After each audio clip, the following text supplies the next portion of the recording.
पवित्र असा मार्गशीर्ष महिना महालक्ष्मी मातेच्या सेवेसाठी समर्पित आहे। मार्गशीर्ष महिन्यातल्या गुरुवारी आपण महालक्ष्मी मातेची पूजा करतो, तिचे व्रत करतो, उपवास करतो आणि सायंकाळी आपण नैवेद्य आरती करतो। त्याचप्रमाणे मार्गशीर्ष महिन्यातल्या प्रत्येक गुरुवारी ही पूजा करून त्याचे उद्यापन आपल्याला मार्गशीर्ष महिन्याच्या शेवटच्या गुरुवारी करायचे असते। अशा प्रकारे मार्गशीर्ष महिन्याच्या गुरुवारी महालक्ष्मी मातेचे व्रत केल्यास आपल्याला महालक्ष्मी मातेची कृपा होते। तिची कृपादृष्टीमुळे आपल्या घरामध्ये सुखशांती, समाधान, ऐश्वर्य प्राप्ती होते। त्यामुळे महालक्ष्मी मातेचे हे व्रत प्रत्येक सुवासिनीने नक्कीच करावे। मार्गशीर्ष महिन्यामध्ये काही वेळा 4 गुरुवार येतात तर काही वेळा 5 गुरुवार येतात। यंदाच्या वर्षी मार्गशीर्ष महिन्यामध्ये एकूण 5 गुरुवार आलेले आहेत आणि 5व्या गुरुवारी अमावस्या आहे। मार्गशीर्ष महिन्याचा शेवटचा दिवस म्हणजेच अमावस्या आणि शेवटचा गुरुवार म्हणजे 5वा गुरुवार हा 11 जानेवारी 2024 रोजी आहे। मार्गशीर्ष महिन्याच्या शेवटच्या गुरुवारी अमावस्या आहे, त्यामुळे आपल्याला असा प्रश्न पडला असेल की उद्यापन हे आपण शेवटच्या गुरुवारी करावे की 4थ्या गुरुवारी करावे की आपण पौष महिन्यात केले तर चालेल, असे अनेक प्रश्न आपल्याला पडलेले आहेत। तर या सर्व प्रश्नांची उत्तरे असणारा हा व्हिडिओ मी घेऊन आलेली आहे, तर हा व्हिडिओ शेवटपर्यंत नक्की पहा। मार्गशीर्ष महिन्यामध्ये 4 किंवा 5 गुरुवार येतात, तर यावर्षी आपल्याला 5 गुरुवार आलेले आहेत। 5व्या गुरुवारी म्हणजे शेवटच्या गुरुवारी अमावस्या तिथी आहे। अमावस्या ही बुधवारी 10 जानेवारी रोजी रात्री 8:11 पासून सुरू होणार आहे आणि गुरुवार 11 जानेवारी रोजी सायंकाळी 5:27 पर्यंत असणार आहे। तर सर्वात प्रथम अमावस्या ही वाईट तिथी आहे हे तुम्ही मनातून काढून टाका। अमावस्या ही एक फक्त तिथी आहे, जशा बाकीच्या तिथी महिन्यांमध्ये येतात त्याचप्रमाणे ही सुद्धा एक तिथीच आहे। आपल्या हिंदू धर्मातील सर्वात मोठा सण म्हणजेच दिवाळीचा सण आणि त्यामधले लक्ष्मीपूजन हे आपण अमावस्या तिथीच्या काळामध्येच करत असतो। लक्ष्मीपूजनाचा शुभ मुहूर्त हा अमावस्येच्या काळामध्येच येत असतो, तर त्यावेळी सुद्धा आपण लक्ष्मी मातेची पूजा करतो आणि मार्गशीर्ष गुरुवारचे व्रत हे लक्ष्मी मातेचेच आहे। त्यामुळे अमावस्येच्या दिवशी जरी तुम्हाला उद्यापन करावायचे असेल तर काहीच हरकत नाही। मनामध्ये कोणतीही शंका न ठेवता तुम्ही शेवटच्या गुरुवारी म्हणजेच 5व्या गुरुवारी सुद्धा उद्यापन करू शकता।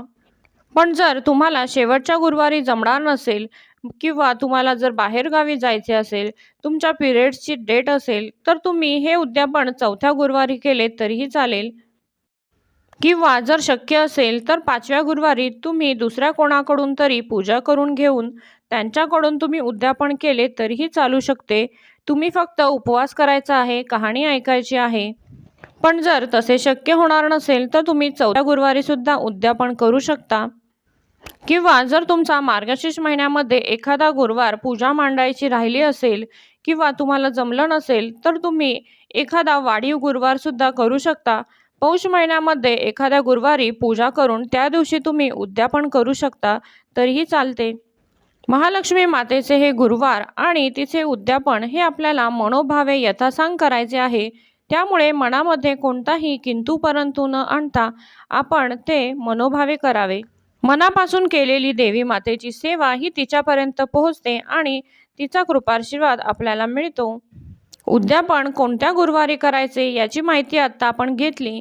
आता आपण पाहूया की हे मार्गशीर्ष महिन्याच्या गुरुवारच्या व्रताचे उद्यापन कसे करावे, काय काय गोष्टी कराव्यात याची माहिती घेऊया। ज्या गुरुवारी तुम्ही या व्रताचे उद्यापन करणार असाल त्या गुरुवारी नेहमीप्रमाणे तुम्हाला लवकर उठून देवपूजा करून त्यानंतर आपल्याला ही मार्गशीर्ष व्रताची पूजा मांडायची आहे। जशी तुम्ही इतर गुरुवारी पूजा मांडतात त्याचप्रमाणे साग्र संगीत अशी ही पूजा मांडायची आहे।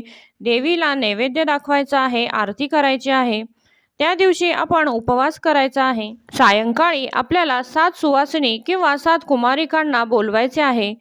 मार्गशीर्ष व्रतकथेच्या पुस्तकामध्ये सुद्धा या उद्यापनाचा विधी सांगितलेला आहे, तो सुद्धा तुम्ही पाहू शकता। 7 सुवासिनी किंवा 7 कुमारिकांना आपल्याला बोलवायचे आहे, त्यांचे स्वागत करायचे आहे, त्यांना बसण्यासाठी आसन द्यायचे आहे, आपण त्यांचे पाय पुजायचे आहेत। एका ताटामध्ये त्यांचे पाय धुवून आपल्याला स्वच्छ पुसून घ्यायचे आहेत। हळदी कुंकू वाहून त्यांचे पायपूजन करायचे आहे। त्यानंतर त्यांना हळदी कुंकू लावायचे आहे आणि त्यांना वाण द्यायचे आहे। त्यामध्ये तुम्ही ओटीचे सर्व साहित्य, तसेच मार्गशीर्ष गुरुवारच्या व्रतकथेची पुस्तिका, एखादे फळ, केळी किंवा तुम्ही कोणतेही फळ देऊ शकता। तसेच गुलाबाचे फूल किंवा वेणी, गजरा असे देऊ शकता। पान सुपारीचा विडा, तसेच तुमची इच्छा असेल तर तुम्ही एखादी वस्तू वाण म्हणून सुद्धा देऊ शकता। त्यामध्ये शृंगाराचे साहित्य जसे की टिकल्यांचे पाकिट असेल, कंगवा, एखादे छोटा पावडरचा डब्बा अशा वस्तू देऊ शकता। अशी यथाशक्ती आपल्याला त्यांची ओटी भरायची आहे आणि त्यांना हे सर्व साहित्य द्यायचे आहे। तुम्हाला जर शक्य असेल तर त्यांना तुम्ही जेवू घालायचे आहे किंवा जर त्यांचा उपवास असेल तर तुम्ही उपवासाचे पदार्थ किंवा दूध असे सुद्धा देऊ शकता। आणि लक्ष्मी स्वरूप समजूनच त्यांची आपल्याला पूजा करायची आहे, त्यांच्या पाया पडायचे आहे।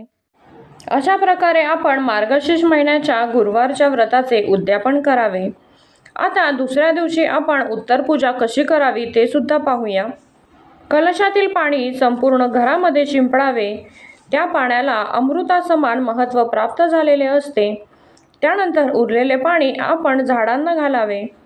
आपण वाहिलेली फुले, हार, वेणी, तसेच पाने असतील किंवा विड्याची पाने हे सर्व आपण निर्माल्यामध्ये ठेवावे। तुमच्याकडे जर झाडे असतील तर त्यांना तुम्ही खत म्हणून घालू शकता किंवा तुम्ही हे सर्व वाहत्या पाण्यामध्ये सोडून द्यावे। जी काही फळे आपण मांडली आहेत ती आपण घरामध्ये सर्वांनी प्रसाद म्हणून खावीत।